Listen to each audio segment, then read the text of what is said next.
வாய்ப்பே கிடையாது. அவங்களுக்கு இதுதான் இறுதி தேர்தல். ஆமா, திமுக இனி ஆட்சிக்கே வராது அப்படின்னு சொல்லியிருக்கிறாரு எதிர்க்கட்சி தலைவர் எடப்பாடி பழனிசாமி. எப்பொழுதும் திராவிட முன்னேற்ற கழக ஆட்சி தமிழகத்தில் வராது. இந்த தேர்தலோட இறுதி தேர்தல் திமுக கொடுக்கப்பட்ட வாக்குறுதி 2021 சட்டமன்ற பொதுத் தேர்தல் போது திமுக அறிவிக்கப்பட்ட தேர்தல் அறிக்கையில் 1/4 தேர்தல் அறிக்கை கூட நிறைவேற்றப்படவில்லை. எல்லா தரப்பு மக்களும் போராட்டத்தில் இறங்கிவிட்டார்கள். அரசூழில் ஒரு பக்கம் போராட்டம், செவிலியில் ஒரு போராட்டம், பகுதி ஆசிரியர் ஒரு பக்கம் போராட்டம், இடைநிலை ஆசிரியர் ஒரு பக்கம் போராட்டம், டாக்டர் ஒரு பக்கம் போராட்டம், சத்துணவு அமைப்பாளர் ஒரு பக்கம் போராட்டம்.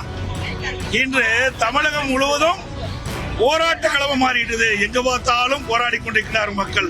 அந்த அளவுக்கு மக்களுடைய வெறுப்பை சம்பாதித்த அரசு திமுக அரசு. அதனால இந்த தேர்தலோடு மக்கள் திமுகவுக்கு விடை கொடுத்து விடுவார்.